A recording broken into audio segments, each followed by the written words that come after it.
감사합니다.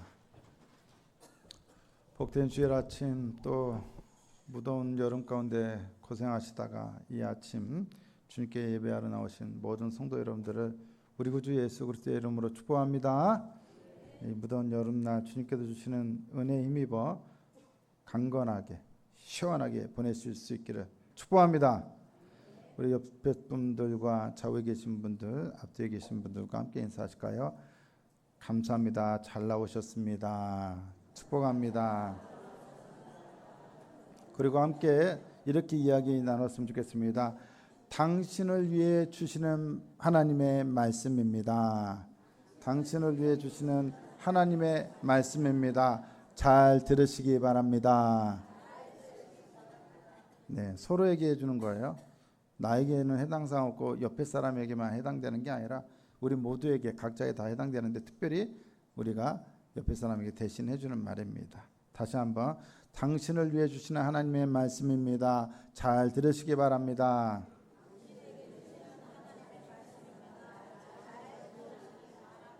아멘. 오늘은 가정은 첫 번째 선교지입니다 라는 제목으로 하나님 말씀 선포하며 함께 은혜 나누도록 하겠습니다. 노랗고 아름답게 피어난 민들레 꽃이 자기의 자리에만 머물러 있으면 민들레는 결코 퍼져나갈 수가 없습니다. 바람이 불면 민들레의 솜털 같은 홀씨들은 꽃대에서 강제로 뜯겨져 나와 이리저리 공중으로 흩어지게 됩니다. 흩어지는 홀씨의 관점, 즉 인간적인 눈으로 볼 때 그것은 민들레의 세계가 산산조각 나는 심판처럼 느껴질 수 있지만 하나님의 관점에서 그것은 척박한 땅에 생명을 확장하기 위한 필수적인 파종의 시간입니다. 마찬가지로 하나님께서 믿는 우리들을 세상 곳곳에 흩어져 살게 하신 건 역시 그것은 심판이 아니라 하나님의 생명과 복음을 증거하도록 하기 위한 선교를 위한 파송입니다. 민들레 생명을 온 사방으로 번식시키기 위해 하나님께서 거센 바람을 사용하시듯이 하나님은 우리를 세상에 흩뿌리시기 위해 혹은 파송하시기 위해 삶의 고난이라는 거센 바람을 사용하십니다.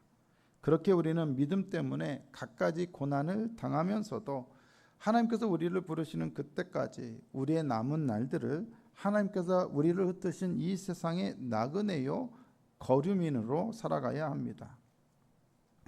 예수를 믿게 되는 순간 우리는 곧바로 천국에 들어가는 것이 아닙니다. 그렇게만 된다면 얼마나 좋겠어요? 고생할 일도 없고 아파할 일도 없고 눈물 흘릴 일도 없을 텐데 이미 천국이 예수를 믿는 우리들에게는 보장된 것이기는 하지만 아직 우리에게는 무엇이 남아 있습니까? 살아가야 할 육체의 때가 남아 있습니다.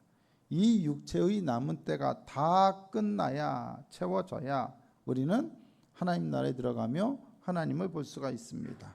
때문에 예수를 믿는 우리에게 이 땅에서의 삶을 위해 주어진 중요한 사명은 무엇이냐? 바로 사람의 정욕을 따르지 않고 하나님의 뜻을 따라 육체의 남은 때를 살아가는 것입니다. 베드로전서 4장 2절은 이렇게 말씀합니다. 함께 읽어보실까요? 시작. 그 후로는 다시 사람의 정욕을 따르지 않고 하나님의 뜻을 따라 육체의 남은 때를 살게 하려 함이라. 아멘. 우리는 육체의 남은 때를 살아야 합니다. 하지만 어떻게 살아야 합니까? 사람의 정욕을 따라서 살면 안 되고 무엇을 따라? 하나님의 뜻을 따라 살아야 합니다. 이렇게 사람의 정욕을 따르지 않고 하나님의 뜻을 따라 사는 것을 위해 사도 베드로가 이 편지에서 자주 사용하는 용어가 있습니다. 무엇일까요? 행실입니다. 헬라어로는 아나스트로페입니다. 베드로전서 1장 15절은 뭐라고 말합니까? 오직 너희를 부르신 거룩한 이처럼 너희도 모든 행실에 거룩한 자가 되라. 베드로전서 3장 15절입니다. 그러니까 첫 번째 우리 행실은 어떤 행실이 되어야 한다고요? 거룩한 행실이 되어야 한다고요. 베드로전서 1장 15절 한번 보여주세요. 네, 베드로전서 1장 15절. 우리가 어떤 행실? 거룩한 행실. 그리고 베드로전서 2장 12절에는 이렇게 말합니다. 너희 행실을 어떻게 하라? 선하게 가지라. 그럼 이건 무슨 행실이요? 선한 행실이겠죠. 그리고 베드로전서 2장 19절과 20절에는 아름다움에 대한 얘기를 합니다. 그러면 이 행실은 어떤 행실? 아름다운 행실입니다. 그리고 오늘 본문 베드로전서 3장 2절에는 어떤 행실에 대해서 얘기합니까? 두려워하며 정결한 행실. 여기서 두려워하다는 것은 공포를 느낀다는 게 아니라 하나님을 경외한다는 거예요. 그러니까 하나님을 경외하면서 생기는 갖게 되는 우리의 정결한 행실. 자, 네 가지 행실이 나왔어요. 거룩한 행실, 선한 행실, 아름다운 행실, 정결한 행실. 그러면 베드로 사도는 왜 이렇게 행실에 대해서 강조합니까? 이유가 뭐죠? 왜 우리 행실이 거룩해야 하고 우리 행실이 선해야 하고 우리 행실이 아름다워야 하고 우리 행실이 정결해야 한다고 말합니까? 베드로전서 1장 18절과 19절은 이렇게 말합니다. 우리가 받은 대속함을 무엇으로부터 받은 거라고 그래요? 너희 조상이 물려준 헛된 행실에서 대속함을 받은 것이라고 말합니다. 여기서 중요한 것은 뭡니까? 베드로 사도는 그리스도의 보배는 피를 통해 우리가 받게 된 구원을 단지 우리가 죽어서 우리의 영혼이 천국에 가는 것이라는 식으로 말하지 않고 지금까지 우리가 조상들에게 물려받아서 행하던 그 헛된 행실로부터 우리가 대속받은 것이라고 말을 하고 있어요. 그 얘기는 뭐예요? 지금까지 행하던 헛된 행실로부터 우리가 대속받았다, 구원받았다, 성령받았다는 얘기는 무엇을 말합니까? 지금까지와는 전혀 다른 삶의 행실, 전혀 다른 삶의 방식으로 우리가 살아가는 것, 그것이 바로 우리가 받은 구원이라는 거예요. 이것이 바로 베드로 사도가 거룩한 행실, 선한 행실, 아름다운 행실, 정결한 행실 등등 행실에 대해 자주 반복하며 강조하고 있는 이유입니다. 그러면 베드로 사도가 이 베드로 전서 전체를 통해서 요구하고 있는, 우리 그리스도인들에게 요구하고 있는 거룩함이란 결국 무엇이겠습니까? 베드로 사도가 우리에게 요구하는 거룩함이란 철저히 변화된 아나스트로페, 즉 행실, 우리의 일상적인 삶의 현장에서 지금까지와는 전혀 다른 행실, 세상 사람들의 삶의 행실과는 전혀 다른 그런 행실로 살아가는 것, 그것이 바로 거룩함이라는 것입니다. 그리스도인들이 이 세상에서 나그네와 거류민일 수밖에 없는 이유는 우리가 살아가는 행실이 세상 사람들과 같아야 달라요? 다르기 때문이에요. 다르니까 이방인처럼 보이는 거예요. 누가요? 우리 그리스도인들이. 우리는 누구의 백성처럼 살아요? 하나님 나라의 백성처럼 살고, 저들은 어디 백성처럼 살아요? 이 땅, 이 세상의 백성처럼 살아요. 그러니까 이 땅, 이 세상의 백성들에게는 하나님 나라의 백성처럼 살아가는 우리들의 모습이 어때요? 낯설어요. 이방인 같아요. 그러니까 그들의 눈에는 우리가 무엇처럼? 나그네요, 거류민처럼 보일 수밖에 없는 거예요. 우리의 완전히 다른 이질적인 거룩한 정결한 행실 때문에 그렇다는 겁니다. 그러면 우리 그리스도인들이 변화된 행실, 거룩한 행실로 살아가야 할 우리의 일상적인 삶의 현장은 구체적으로 어디입니까? 우리는 어디에서 그럼 거룩한 행실로, 변화된 행실로 살아가야 합니까? 베드로 사도가 제일 먼저 언급하고 있는 것은 바로 국가입니다. 베드로전서 2장 13절과 14절을 보시면 뭐라고 되어 있습니까? 인간의 모든 제도를 주를 위하여 순종하라고 되어 있습니다. 근데 이 모든 제도는 구체적으로 뭡니까? 왕이나 총독입니다. 오늘식으로 하자면 정부입니다. 모든 그리스도인들은 정부에 순종해야 합니다. 국가의 법과 원칙, 헌법에 따라야 합니다. 그건 당연한 겁니다. 우리가 우리의 일상의 삶에서 우리의 거룩한 행실을 보여야 할 첫 번째 현장으로 베드로가 언급하는 것은 바로 이러한 국가입니다. 그리고 두 번째로 언급하는 것은 뭐냐? 베드로전서 2장 18절을 보니까 무엇입니까? 사원들에게, 주인들에게 순종하라고 되어 있습니다. 결국 뭡니까? 두 번째로 언급되는 것은 바로 주인과 종의 관계입니다. 지금이야 노예제도가 없으니까 우리에게 해당되는 사항은 아니지만, 그러나 사실 어떻게 보면 직장에서 직장 상사와 부하 직원과의 관계라고도 볼 수가 있겠죠. 그리고 베드로가 세 번째로 언급하는 우리의 거룩한 행실이 살아가야 할 일상의 현장은 어디냐? 바로 가정입니다. 가정. 특히 아내와 남편에게 집중해서 말씀하고 있습니다. 바람에 의해 민들레 옷씨가 여기저기에 흩뿌려지는 것처럼 하나님에 의해 파송된 우리가 흩어져서 육체의 남은 때를 계속 살아야 하는 제1차적인 우리의 삶의 자리는 어디입니까? 바로 우리의 가정입니다. 예전에 섬기던 교회에서 아주 친하게 지내던 남자 권사님 한 분이 계셨습니다. 이 권사님이 공무원으로 일을 하시다가 은퇴를 하게 되었어요. 퇴직을 하게 되었어요.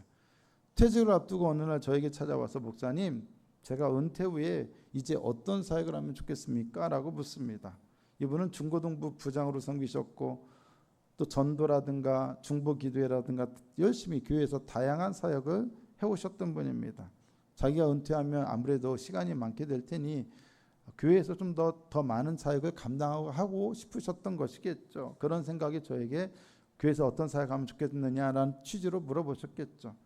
제가 그렇게 물어보시는 권사님을 향해 권사님, 제가 진지하게 얘기했어요. 진짜로 진지하게. 권사님, 은퇴하시면 퇴직하시면 가정사역을 하시면 좋겠습니다 라고 했어요. 권사님 입장에서는 전혀 예상하지 못했던 답변이었을 것입니다. 뭐가 되었든 본인이 원했던 것은 교회 사역이었을 텐데 목사가 교회 사역을 하라는 게 아니라 가정 사역을 하라고 하니 그분 입장에서는 뜬금없는 것으로 느껴졌을 것입니다. 하지만 그분은 순종하시고 가정 사역에 헌신하셨습니다. 평생 집에서 설거지 한번 잘 안 하시던 분이 설거지도 하고 청소도 하고 빨래도 돌리고, 빨래만 돌리면 끝이에요? 꺼내서 널어야 하고, 널면 끝이에요? 걷어서 개야 하고 다 하는 거예요. 안 하던 거예요. 안 하던 거 하기가 쉬워요? 대답 좀 해보이소 좀. 어렵죠. 쉽지 않아요. 근데 해요. 근데 이분이, 제가 왜 이분에게 가정사역을 하라고 했냐, 제가 이분의 사정을 잘 알아요. 가정을 잘 알아요. 친하니까. 그 아들도 청년부였고 믿음은 굉장히 좋은데 교회에서 굉장히 헌신적인데 문제는 이분이 옛날 분이라 지금 이제 80 정도 되셨어요. 가부장적이고 권위주의적인 분이에요. 막 성격도 다혈질이에요. 목사한테 와서는 어린아이처럼 그냥 막 이렇게 하지만 집에서는 완전히 독재자예요. 독재자. 부인 권사님도 힘들어하고 아들들도 힘들어요. 너무 권위적이니까 가족들이 너무 힘들어했어요. 제가 그래서 가정사역 하러 간 거예요. 한참 후에 그 권사님이 저에게 찾아와서 왜 자신에게 가정사역을 하라고 했는지 이해가 됐다면서 진즉 우리 가족들에게 잘할 걸 그랬다라는 말씀을 하셨어요. 여러분, 우리의 가정은 중요해요. 그래서 믿는 우리들이 우리 가정에서 행하는 행실이 중요해요. 행실이 참 중요해요. 사람들 앞에서 행하는 행실이 중요하고 무엇보다 우리들 가족들 앞에서 행하는 행실이 중요해요. 그 모든 것들이 합해져서 우리가 하나님 앞에서 행하는 행실이 되는 겁니다. 우리가 예수를 믿게 되었다면 더 이상 그 믿기 이전에 하던 행실, 조상들에게 물려받아 행하던 그 헛된 행실을 여전히 가정에서 행하면 된다 안 된다? 안 된다는 것입니다. 하나님 앞에서 우리의 삶의 방식이 예수를 믿게 된 이후로 완전히 달라져야 하듯이 가정에서도 우리의 삶의 방식, 우리의 행실은 달라져야 마땅합니다. 베드로전서 3장 1절을 보세요. 뭐라고 했습니까? 다 함께 읽어보실까요? 시작. 아내들아 이와 같이 자기 남편에게 순종하라. 이는 혹 말씀을 순종하지 않는 자라도 말로 말미암지 않고 그 아내의 행실로 말미암아 구원을 받게 하려 함이니. 베드로 사도는 아내들에게 권면합니다. 그런데 이 아내들은 어떤 아내들이냐? 말씀을 순종하지 않는 남편을 둔, 즉 믿지 않는 불신 남편을 둔 아내들입니다. 사실 당시 믿는 아내가 믿지 않는 남편과 산다는 것은 어마어마한 고통과 고난을 각오해야 하는 일이었습니다. 엄청난 핍박을 감수해야 하는 일이었습니다. 1세기 로마 제국 사회에서 아내는 남편이 믿는 종교, 남편이 믿는 신을 그대로 무조건 말도 없이 군말 없이 그냥 따라야 하는 것이 엄격한 사회적 규범이었습니다. 주 1세기 로마의 역사가 플루타르코스가 남긴 신랑 신부를 위한 조언이라는 책에는 이런 내용이 담겨 있습니다. 아내는 남편이 믿는 신들만을 예배하고 알아야 하며 외부의 이상한 의식이나 미신에는 문을 굳게 닫아야 한다. 어떤 신도 여성이 은밀하게 행하는 의식을 기뻐하지 않는다. 여러분, 로마 사회의 일반적인 상식을 가진 사람들 입장에서 보면 그리스도인들이 자기들끼리 모여서 성찬식을 하고 예배드리는 것이 어떤 것으로 보였겠어요? 외부의 이상한 의식이나 미신으로 보이지 않았겠습니까?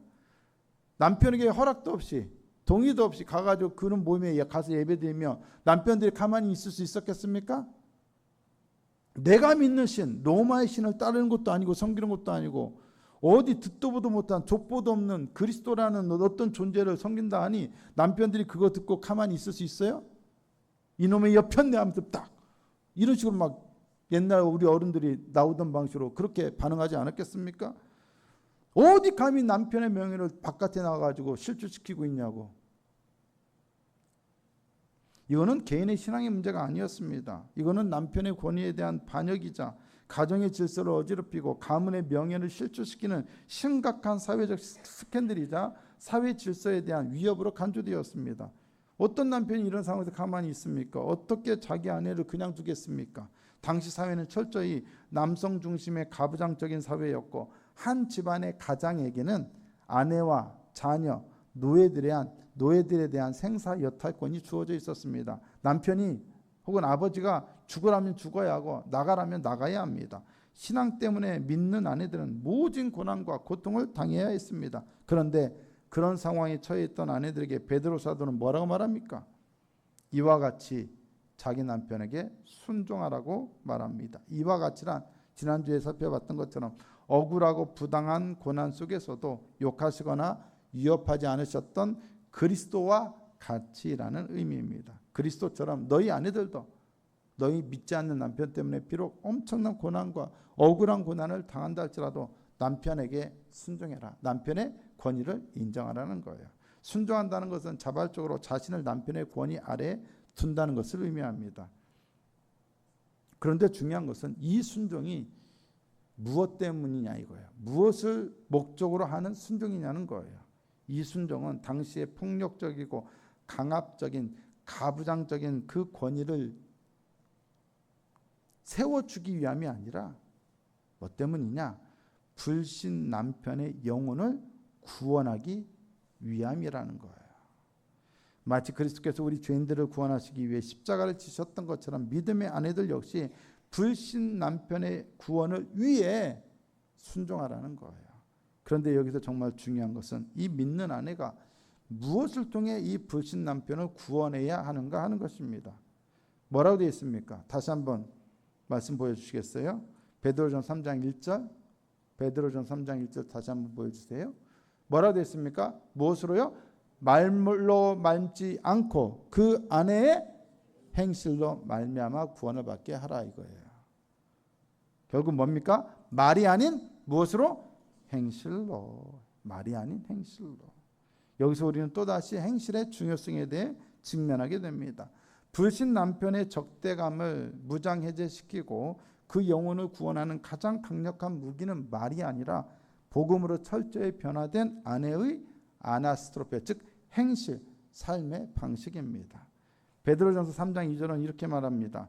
너희의 두려워하며 정결한 행실을 봄이라. 누가 봐요? 누가 봐요? 믿지 않는 남편이 봐요. 여러분, 근데 이 본다는 말은 대충 대강대강 본다는 게 아니라 아주 가까이에서 주의 깊게 관찰한다는 것, 자세히 면밀하게 그것도 비판적으로 들여다본다는 거예요. 여러분, 불신 남편에게 믿는 아내가 여보 우리 교회 갑시다.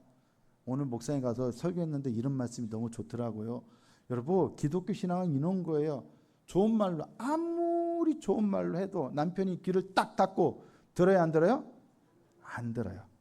마음이 있는 사람, 좋은 사람 그래도 듣겠지만 아예 처음부터 마음이 없는 사람은 말을 아무리 해도 귀를 딱 닫고 듣지 않아요. 그러니까 아내가 하는 어떤 말도 남편들은 듣지 않을 수 있어요. 하지만 여러분, 말은 듣지 않을 수 있지만 자기 아내가 집안에서 행하는 모든 일은 어때요? 볼 수밖에 없는 거예요. 왜? 보여지니까. 주방에서 음식하는 것도 보여지고 빨래하는 것도 보여지고 청소하는 것도 그냥 보여요. 다 보여요. 보지 않을 수 있어요? 없어요?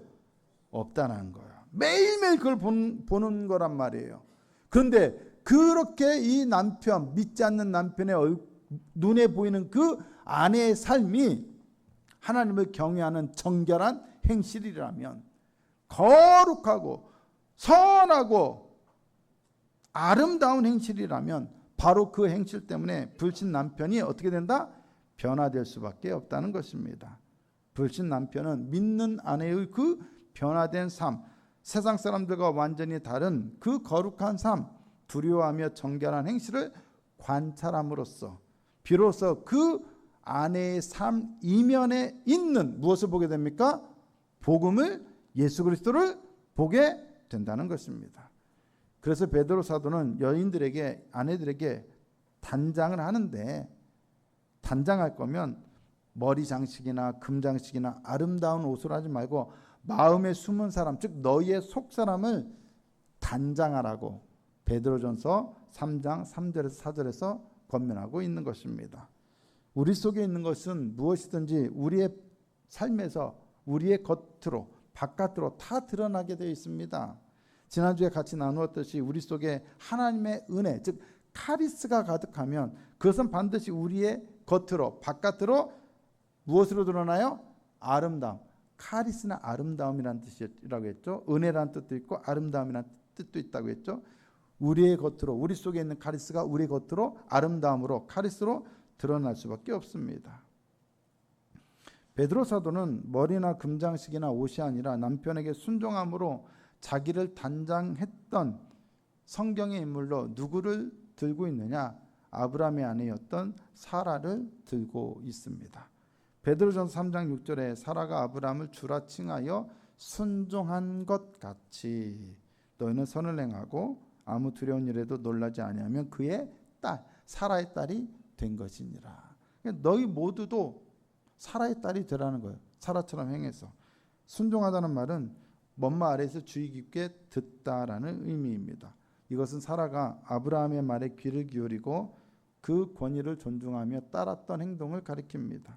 그런데 주목할 점은 여기서 이 아브라함은요, 결코 완벽하고 흠없는 모범적인 남편의 사례로 제시되고 있는 것이 아니라는 점입니다.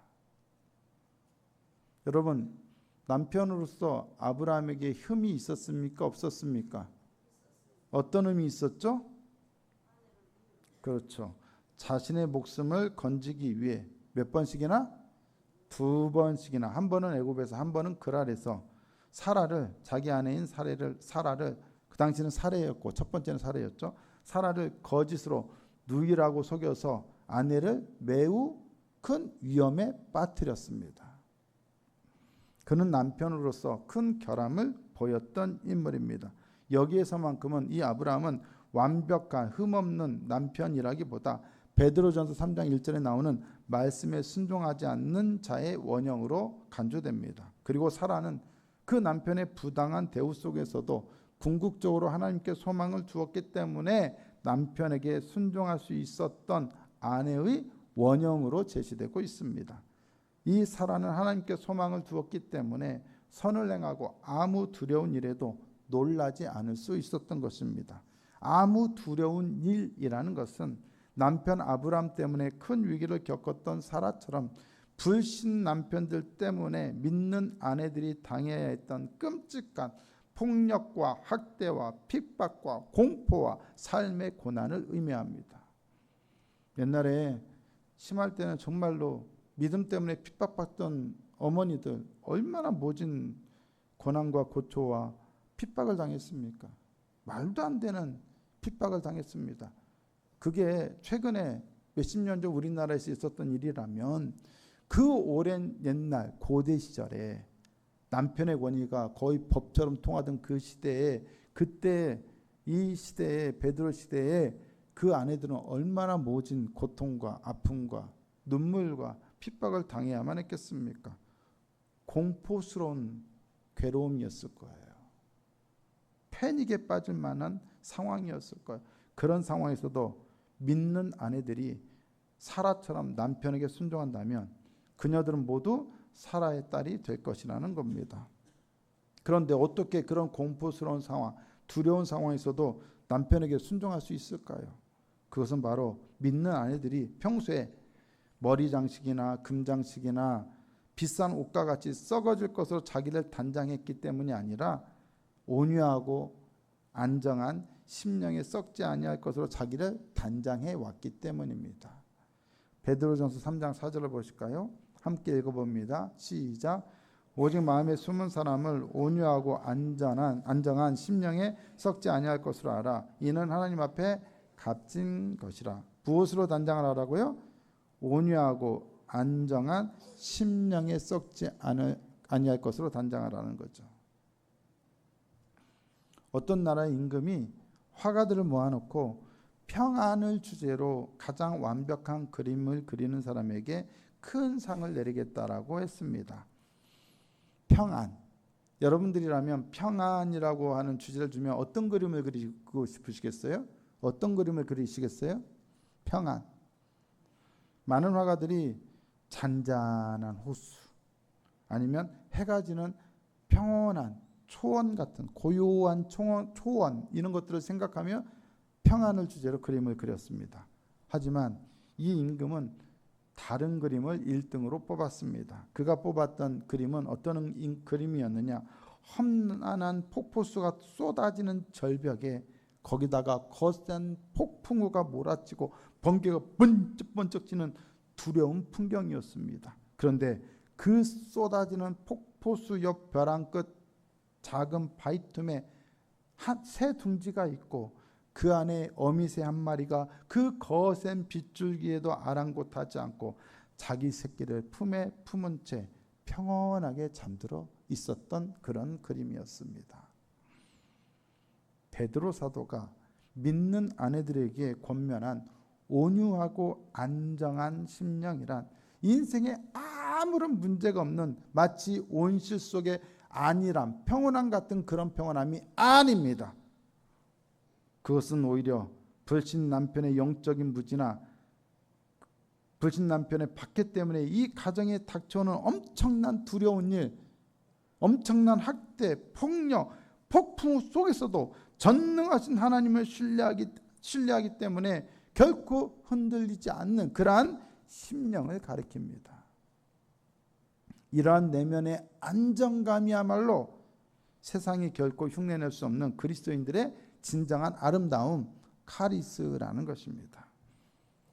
이제 베드로 사도는 믿는 남편들에게 권면합니다. 베드로전서 3장 17절 뭐라고 되어 있습니까? 남편들만 한번 읽어보실까요? 시작. 남편들아 이와 같이 지식을 따라 너희 아내와 동거하고. 지금까지 아내들에게 하는 말 듣고 좋으셨죠? 근데 여러분 아내들에게 하는 말은 6절이고 남편에게 하는 말은 1절이지만 그 무게는 결코 6절과 1절의 차이가 아니라 똑같습니다. 오히려 남편들에게 주는 권면이 더 무거울 수 있다는 사실을 기억하셔야 합니다. 절은 단 1절이지만 오히려 남편들에게 더 무거운 숙제를 줄 수 있습니다. 여기서 말하는 지식이란 뭐겠습니까? 기본적으로 신앙과 복음에 대한 지식이겠죠. 근데 예수님이 우리를 사랑하시는 게 어떤 사랑이에요? 어떤 사랑이에요? 자기를 내어주면서 살리는 그런 구원이고 그런 사랑이에요. 그러면 우리가 이 지식을 갖고 있다면 예수님이 그렇게 우리를 사랑했다면 우리도 아내를 사랑할 때 어떻게 사랑해야 돼요? 내 온몸을 다 던져서 희생하면서 사랑하는 그런 지식이 있어야 돼요. 거기다가 또 어떤 지식이 해야 돼요? 우리 아내에게 내 아내에게 어떤 육체적 어떤 정서적 어떤 영적인 필요가 있는지를 파악해서 아는 그런 지식을 가지고 이 아내와 동거해야 하는 거예요. 당시 주 1세기 로마 제국 사회에서 일반적인 남편들이 알고 있던 지식이란 어떤 지식이었겠습니까? 그들이 알던 지식이란 자기의 아내가 자기 말에 무조건적으로 복종하고 따라야만 한다는 것, 즉 당시의 가부장적 권위와 억압적이고 폭력적인 사회적 구조 안에서 그들이 알던 그런 지식이었을 거예요. 그런 지식에 하면 자기의 아내가 남편의 말에 토를 달거나 남편이 하는 말에 순종하지 않거나 있을 수 있습니까? 없습니까? 여기 무슨 따뜻함이 있고 여기 배려가 있고 여기에 뭐 아내를 귀히 여기는 게 있고 아내의 말을 존중해 주는 게 있고 이런 게 있어요, 없어요? 그런 지식 가운데서는 절대로 그런 게 있을 수 없어요. 돌봐주고 이해해주고 배려 이런 거 있을 수 없어요. 너는 왜 내 말에 안 들어? 이것만 있지. 아내를 배려해 주는 거 하나도 없어요. 오직 아내에 대해서 똑똑하게 다루고 힘과 권위로 누르는 것만 있을 뿐이에요. 이런 지식 가운데서는. 기억하십시오. 기독교 가정에서의 부부관계는 이처럼 억압적이고 이기적인 세상적인 지식이 아니라 하나님의 말씀에 기초한 거룩하고 따뜻한 지식에 의해 다스려져야 합니다. 아멘? 왜 부인들은 아멘 하셔야죠, 이럴 때. 자, 다시 한번. 세상의 이기적이고 억압적인 지식이 아니라 하나님의 말씀에 기초한 거룩하고 따뜻한 지식에 의해 우리의 부부관계와 우리의 가정은 다스려져야만 합니다. 또 남편들은 어떻게 해야 합니까? 베드로전서 3장 7절입니다. 그를 더 연약한 그릇이요 또 생명의 은혜를 함께 이어받을 자로 알아 귀히 여기라. 베드로 사도는 여자들을 가리켜서 아내들을 가리켜서 더 연약한 그릇이라고 말합니다. 이 말이요 역사적으로 남자들에 의해서 여성들의 지적 정서적 열등함을 정당화하는 그런 구절로 남용되어 왔습니다. 하지만 베드로 사도가 말하고자 하는 것은 그런 뜻이 아닙니다.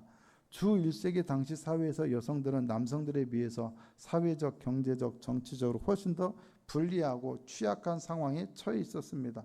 그리고 그런 상황이 아니더라도 그냥 신체적으로만 봐도 남자가 더 강해요? 여자가 더 강해요? 남자가 더 물리적으로 신체적으로 훨씬 더 강합니다. 힘이 더 훨씬 세다는 거예요. 여자들은 더 약합니다. 이런 여자들의 신체적인 연약함이 여자들의 열등함을 말해주는 겁니까? 의미해 주는 겁니까? 아니죠. 그냥 하나님이 그렇게 창조하셨을 뿐이에요. 여러분 우리 주방에 만약 우리 주방 찬장에 매우 투박하고 거친 무쇠로 만들어진 냄비와 도예 장인이 심혈을 기울여 만든 최고급 고려청자가 함께 놓여 있다고 상상해 보세요. 무쇠로 된 냄비는 높은 곳에서 떨어뜨리거나 망치로 내리쳐도 쉽게 깨지지 않는 엄청난 물리적 강도를 자랑합니다. 반면 고려청자는 조그마한 물리적 충격만 가해도 금이 가거나 산산조각 나버릴 만큼 아주 약합니다. 하지만 여러분 강도는 냄비가 훨씬 더 강하지만 청자는 너무도 약하지만 가치로 따진다면 무엇이 더 비싸고 무엇이 더 귀합니까? 고려청자죠. 우리는 냄비를 다루듯이 그런 식으로 고려청자를 함부로 다루지 않습니다. 연약하다고 고려청자는 아무것도 아니야. 역시 냄비가 최고야. 그렇게 냄비가 더 귀하다고 여길 사람 한 명도 없습니다. 냄비는 기껏해야 만 원, 2만 원이겠지만 고려청자는 어때요? 몇 천만 원, 몇 억이 나갈 건데 어떤 정신 나간 사람이 야 무쇠가 크니까 무쇠가 최고야. 냄비가 최고야. 그런 사람 어디 있습니까? 청자의 연약함은 결코 청자가 무쇠로 된 냄비보다 열등하다는 표시가 될 수 없습니다. 오히려 그 연약함은 주인이 그것을 보호하기에 더 조심스럽고 더 귀하게 다루어야 할 결정적인 이유가 되는 것입니다. 마찬가지로 남편들은 어떠한 경우에도 나의 아내가 연약하다는 이유로 나보다 힘이 없다는 이유로 억압하고 통제하려 해서는 안 되고 오히려 아내의 연약함을 특별한 보호와 세심한 배려 그리고 귀히 여겨야 할 이유로 삼아야 하는 것입니다. 아멘이십니까? 베드로 사도의 이러한 권면은 당시 여자들을 남편이 지닌 소유물들 중에 하나쯤으로 여기던 하찮게 여기던 가부장적 사회에서는 그야말로 엄청나게 파격적인 것이었습니다. 하지만 파격은 이것으로 끝나지 않습니다. 아내들은 더 연약한 그릇일 뿐만 아니라 생명의 은혜를 함께 이어받을 자이기도 합니다. 이것은 남편과 함께 아내들 역시 하나님 나라의 공동 상속자라는 이야기입니다. 남자와 여자가 이 땅에서는 역할과 기능에 있어서 차이가 있을 수 있어요. 하지만 구원과 영생 그리고 하나님 나라를 상속하는 일에 있어서는 완벽하게 어떻습니까? 차별은 없고 완벽하게 동등합니다. 아멘이십니까? 기독교인 남편의 변화된 아나스트로페 즉 행실은 가부장적 사회에서처럼 힘으로 아내를 지배하고 억압하는 것으로 드러나는 것이 아니라 영원한 영광의 기업을 함께 누릴 동역자로서 자신의 아내를 섬기며 귀히 여기는 것으로 드러나야 합니다. 이것이 아주 중요한 이유가 있습니다. 베드로전서 3장 17절입니다. 마지막입니다. 함께 읽어볼까요? 시작. 이는 너희 기도가 막히지 아니하게 하려 함이라. 가정 내에서 남편이 아내에게 보이는 행실, 즉 아나스트로페는 단지 부부 관계에만 영향을 미치는 것이 아닙니다. 그것은 무엇에도 영향을 미치냐? 하나님과의 관계에도 지대한 영향을 미치게 됩니다. 남편과 아내의 수평적 관계가 파괴되면 하나님과 남편 사이, 하나님과 인간 사이의 수직적인 관계 역시 어떻게 된다? 파괴된다는 것입니다. 거룩하신 하나님은 교회 안에서의 우리의 기도와 예배, 봉사와 같은 헌신과 같은 신앙적인 열심에만 관심이 있으신 것이 아니라 가정 안에서 남편이 아내에게 보이는 행실에도 지대한 관심이 있으십니다. 하나님은 남편이 아내에게 언어적, 물리적 폭력을 행사한다면 그것을 결코 묵과하지 않으십니다. 묵과하지 않는다는 게 무엇으로 드러납니까? 남편이 아무리 하나님께 기도한다 할지라도 그 기도는 어떻게 됩니까? 막히게 되는 거예요. 듣지 않으시는 거예요. 여러분, 내가 기도했는데 응답이 안 된다. 그럼 자신을 돌아봐야 돼요. 내가 내 아내에게 함부로 했나? 상처를 줬나? 그런 면도 돌아봐야 돼요. 우리는 꼭 기억해야 합니다. 기독교인의 영성은 단지 예배의 자리나 기도의 골방이나 영성 훈련을 하는 기도원이 아니라 우리의 일상적인 가정 생활이 이루어지는 우리 집의 거실이나 주방, 안방에서 최종적으로 완성되어야 한다는 것입니다. 우리의 영성이 어디에서 완성되어야 한다고요?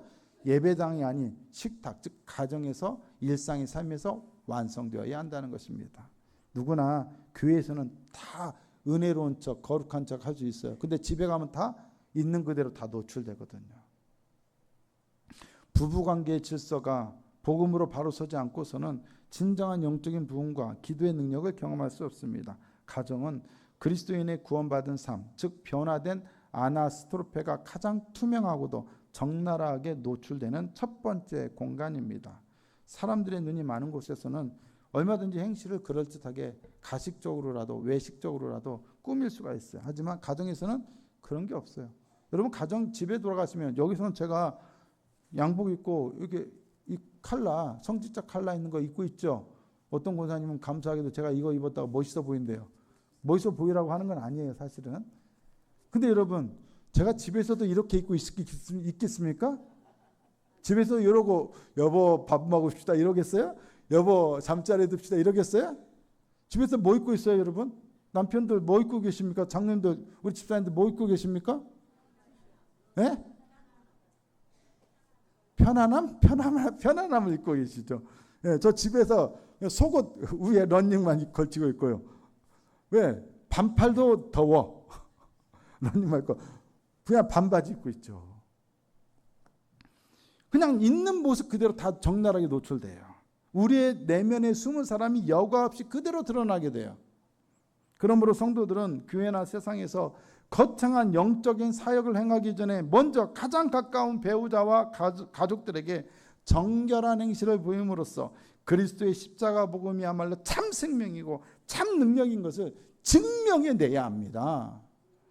가정에서 존경받지 못하는 그리스도인은 결코 세상에서도 선한 영향력을 발휘할 수 없습니다. 이런 의미에서 가정은 기독교의 복음이 가장 먼저 증거되고 전파되어야 할 첫 번째 선교지입니다. 가장 훌륭한 선교는 먼저 어디에서부터? 우리의 집에서부터 시작되어야 합니다. 더 구체적으로는 남편과 아내의 관계로부터 시작되어야 합니다. 우리의 모든 사역은 가정 안에서부터 시작되어야 하고 우리의 가정은 선교사들이 파송받은 그 어떤 선교지보다도 더 중요한 선교지임을 우리는 명심하고 잊지 말아야 합니다.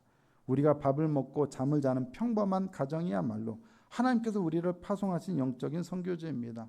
불신 가족들의 날선 비난과 핍박 속에서도 혈기 부리지 말고 묵묵히 십자가의 사랑으로 인내하며 가정을 돌보는 모든 그리스도인들의 고단한 삶은 선교지에서의 선교사들의 삶과 본질적으로 다를 것이 없습니다.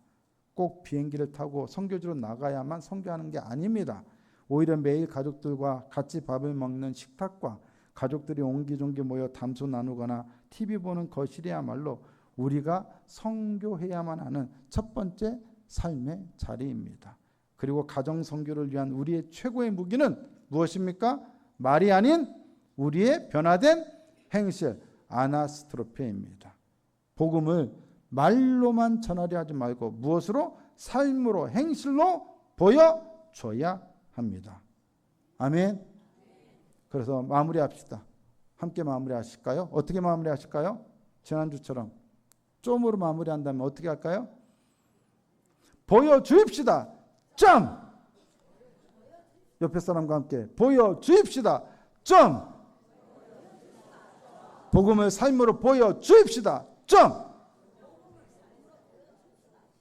아멘.